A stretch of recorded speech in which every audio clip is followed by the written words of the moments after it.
Pakistan astrological academy और AQTV के ज़ेर एहतमाम हर साल जनवरी में एस्ट्रोलॉजी क्लासेस का एहतमाम किया जाता है। आप दुनिया भर में कहीं भी मुकीम हो, इन एस्ट्रोलॉजी क्लासेस का हिस्सा बन सकते हैं। AQ जेमस्टोन्स असली, मुस्तनद और मयारी जेमस्टोन्स का बाएतमाद इदारा, दुनिया भर में आपके डोर स्टेप पर। AQ gemstones. Astrologer Ali Zanjani हर साल नवंबर में कराची और हर साल मार्च में दुबई मौजूद होते हैं। अगर आप एस्ट्रोलॉजी यानी इल्म नजूम से लगाव रखते हैं तो हमारा YouTube channel astrologer Ali Zanjani personal ज़रूर सब्सक्राइब कीजिए।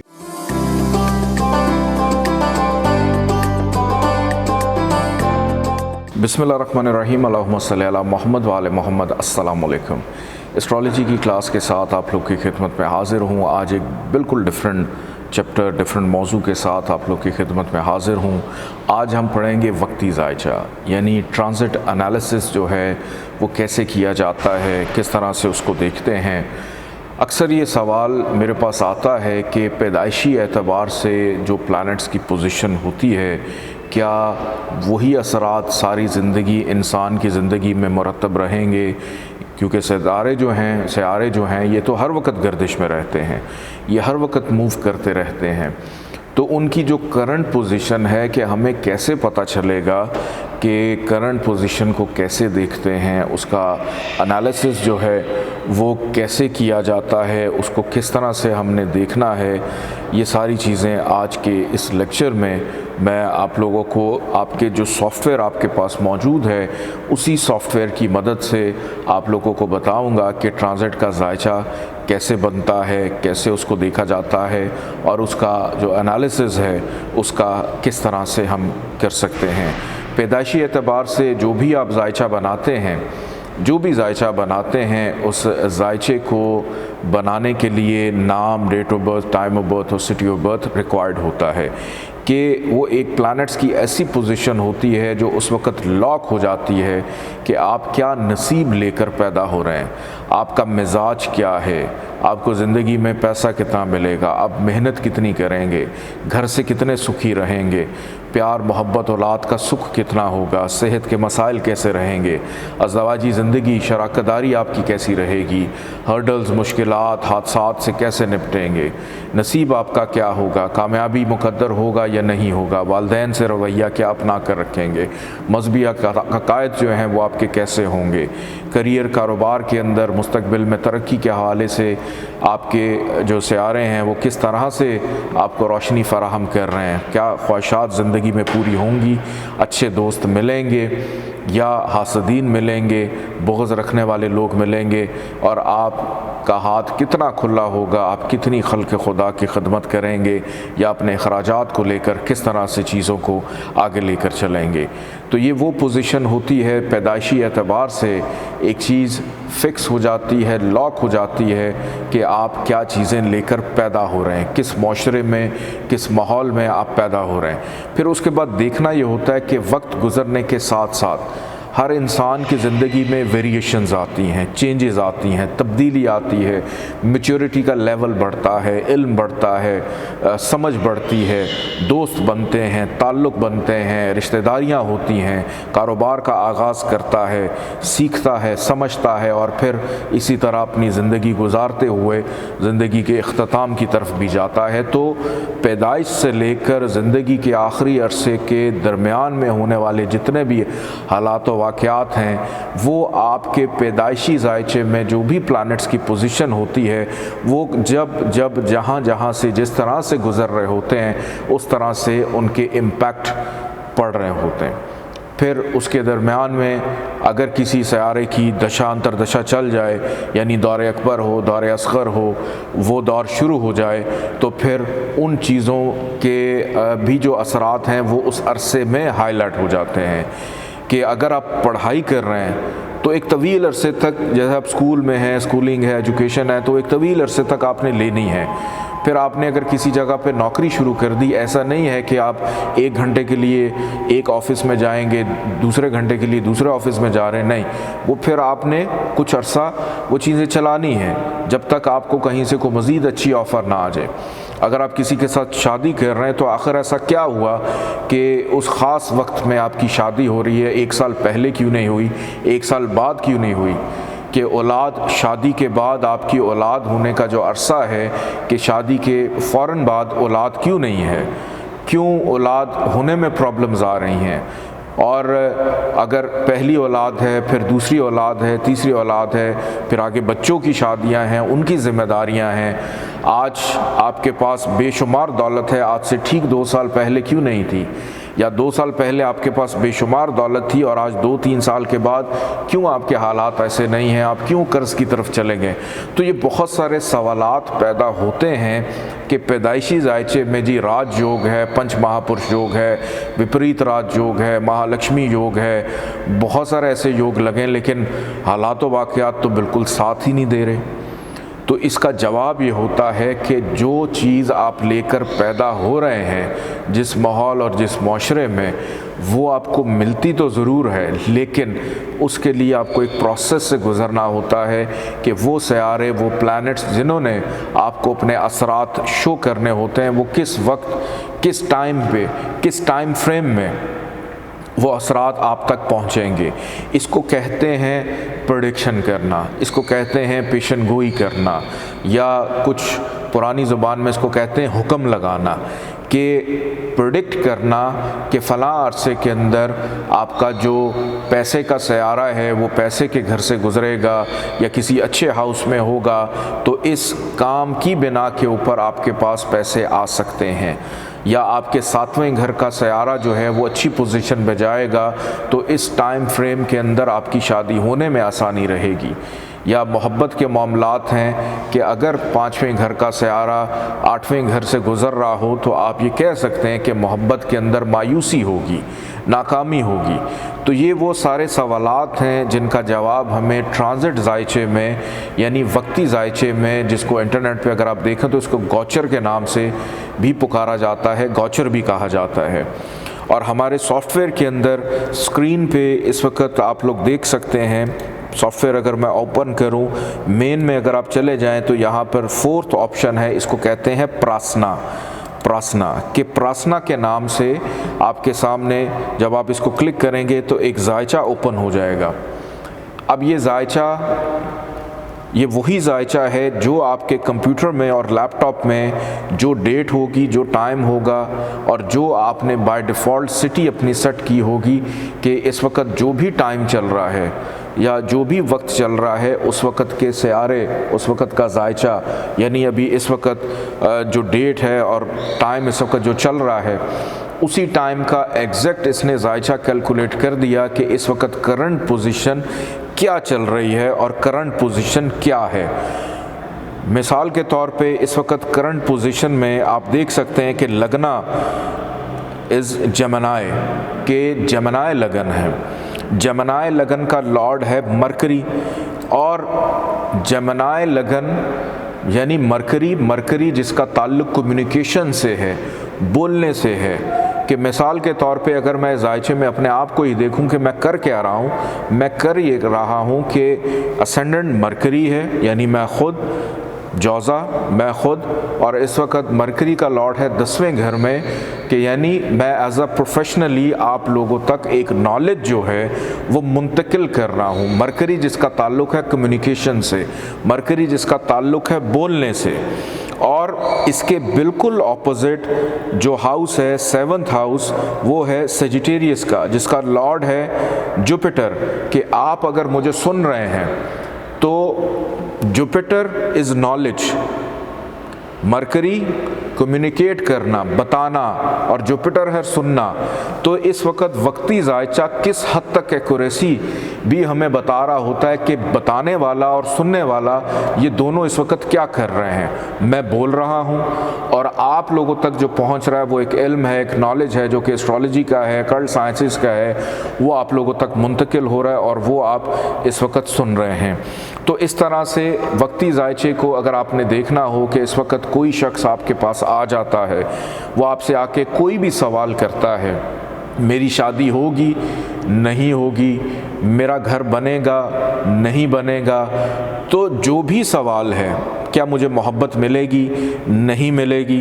तो जो भी सवाल है, मिसाल के तौर पे अभी अगर मेरे से कोई पूछता है मुझे मोहब्बत मिलेगी या नहीं मिलेगी, तो मेरी सीधी नज़र जाएगी जायचे के 5वें घर पे, 5th हाउस। अभी कोई डेट ऑफ बर्थ, कोई टाइम ऑफ बर्थ नहीं, ये वक्ती जायचा के इस वक्त सवाल क्या हो रहा है। तो 5वां घर मोहब्बत मिलेगी या नहीं मिलेगी। 5वां घर इस वक्त है लिब्रा का, जिसका लॉर्ड है वीनस। तो वीनस जो है वो 8वें घर में है। 8वें घर का मतलब ये नहस घर, कि ये एक फ़र्ज़ी सवाल था, इसीलिए वीनस जो है वो ख़राब घर में बैठा हुआ है। तो इस हद तक कि कोई शख्स आपसे आके अगर पूछता है मुझे मोहब्बत मिलेगी या नहीं मिलेगी, आप 5th हाउस का लॉर्ड देखें वक्ती जायचे में फ़ौरी तौर पे कहाँ पर मौजूद है। वो जिस घर में होगा उसके इम्पैक्ट उसके मुताबिक होंगे कि ये एक फ़र्ज़ी सवाल है, या तो किसी ने आपको चेक करने के लिए सवाल किया है, या ख़ुद से किया है, या उसकी मोहब्बत के अंदर मुश्किलात या प्रॉब्लम्स चल रही हैं। ये हो गया वक्ती जायचा जो आप यहाँ से बना सकते हैं। लेकिन अब किसी भी शख्स का कोई ना कोई पैदाइशी जायचा तो होता है।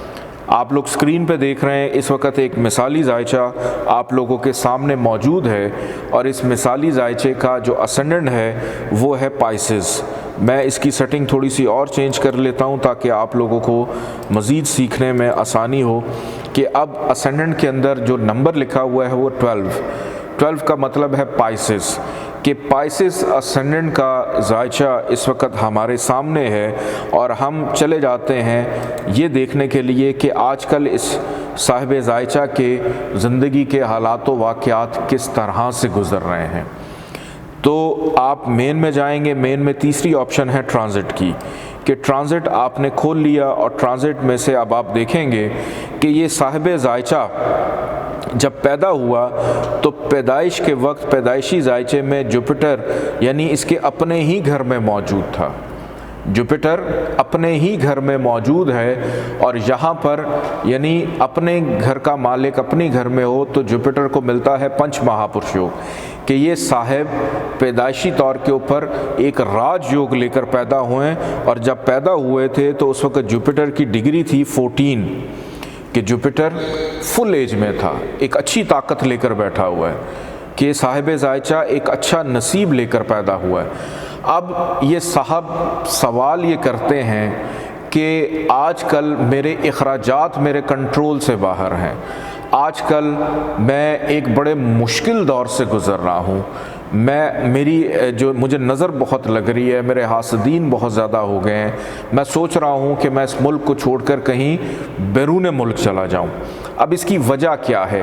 इस वजह को तलाश करने के लिए हम लोग ट्रांजिट पोजीशन में देखते हैं कि बाहर वाला जो दायरा है ब्लैक, इसमें हम देखें तो जुपिटर इस वक्त चल रहा है जायचे के 12वें घर में, नंबर 11 लिखा है। 11 का मतलब है एक्यूरियस, लेकिन एक्चुअली जो हाउस है वो है 12th हाउस, कि साहिब जायचा का जो लॉर्ड है, जो राजयोग बनाकर ये बैठा हुआ था, वो इस वक्त चल रहा है 12वें घर में, खर्चे के घर में, कि साहिब जायचा पैदाइशी तौर पे तो एक अच्छा नसीब लेकर पैदा हुआ है, लेकिन आजकल दौर उसका किसका चल रहा है? खर्चे का। आजकल दौर किसका चल रहा है? हासदीन का, मुनाफिकीन का, लड़ाई झगड़े का, जुदाई का। और 12वां घर होता है बैरून मुल्क सेटलमेंट या इमिग्रेशन का भी। तो इसी वजह से उसकी सोच उस तरफ भी जा सकती है कि मेरे तो अखराजात कंट्रोल नहीं हो रहे, तो मैं कहीं बैरून मुल्क मूव हो जाता हूँ। एक तो ये तरीका है। तमाम हाउसेस के अंदर एक और मिसाल हम ले लेते हैं, कि जायचे का दूसरा घर सेकंड हाउस का लॉर्ड है मार्स, कि साहिब जायचा एक अच्छा नसीब लेकर पैदा तो हुआ, सेकंड हाउस का लॉर्ड है मार्स, जो कि जाकर बैठ गया पैदाइशी जायचे में 5वें घर में, यानी नीच का हो गया, कैंसर में जाकर बैठ गया और यहाँ पर नीच का, हबूत का हो गया, कि पैसे आते ज़रूर हैं लेकिन रुकते नहीं हैं, कि फ़ाइनेंशियल एतबार से हो सकता है कि जब से औलाद हुई है ख़र्चा बढ़ना शुरू हो गया, महबूब से मोहब्बत हुई है, उस पर ख़र्चा करता चला जा रहा है, फ़ायदा कोई नहीं, ख़ानदान रिश्तेदारों से नहीं बन रही, इवन उसके अपने जो फाइनेंस का लॉर्ड है वो भी कोई इतनी अच्छी पोजीशन पे नहीं चल रहा। अब इसकी हम डिग्री वाइज पोजीशन, ये तो फर्स्ट एनालिसिस, क्विक एनालिसिस है उसके जायचे को देखते हुए। अब हम देखते हैं कि डिग्री वाइज इसकी पोजीशन क्या है। अब डिग्री वाइज ये है 24 डिग्री पे कि ऑलमोस्ट डेड एज की तरफ जा रहा है, कमज़ोर होता जा रहा है कि कभी पैसे होते हैं, कभी नहीं होते, कभी ख़र्चा होता है, कभी नहीं होता। यानी एक ऐसी पोजीशन पे चला गया है मार्स, ख़राबी लेकर बैठा हुआ है, नीच का है, बाउंड है बुरे असरात देने के लिए।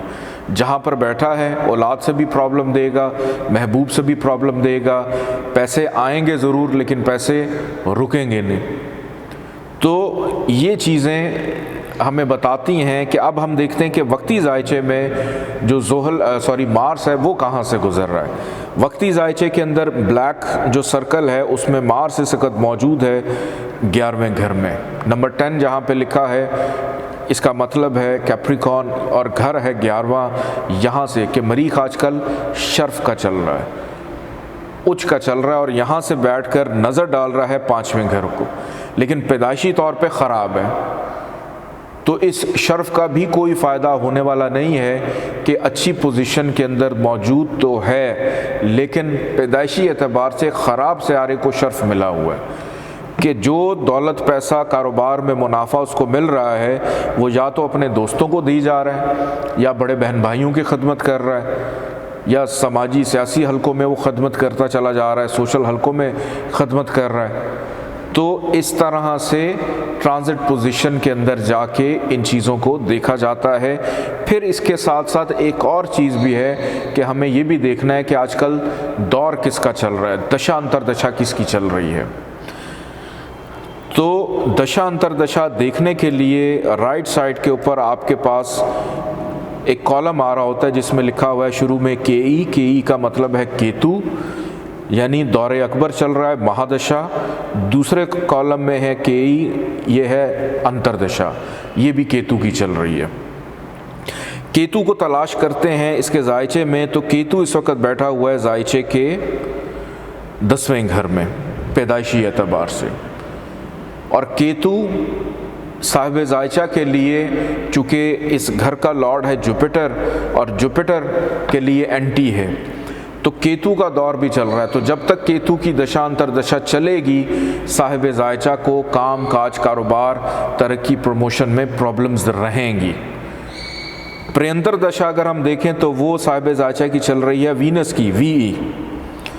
वीनस का ताल्लुक है इसके जायचे में 7वें घर से, और वीनस का ताल्लुक है तीसरे घर से, यानी फजूल की मेहनत भी हो रही है, और उसके साथ साथ मद्दे मुकाबिल जितने भी अफराद हैं उसको भी साहिब जायचा जो है वो फ़ायदा मुंतकिल कर रहा है। वीनस का ताल्लुक है 8वें घर से, और वीनस का ताल्लुक है जायचे के तीसरे घर से, यानी हर्डल्स और मुश्किलात का दौर उसका चल रहा है। विरासती मामलात में प्रॉब्लम्स जो हैं वो उसको आ सकती हैं।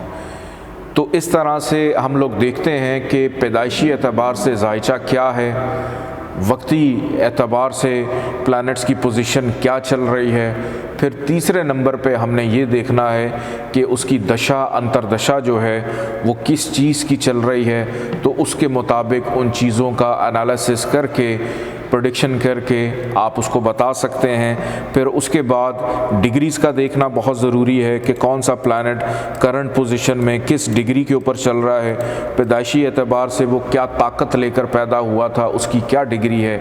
इस तरह से ट्रांजिट एनालिसिस जो है वो किया जाता है। अपना बहुत सारा ख्याल रखिएगा, इजाज़त दीजिए, अल्लाह हाफ़िज़।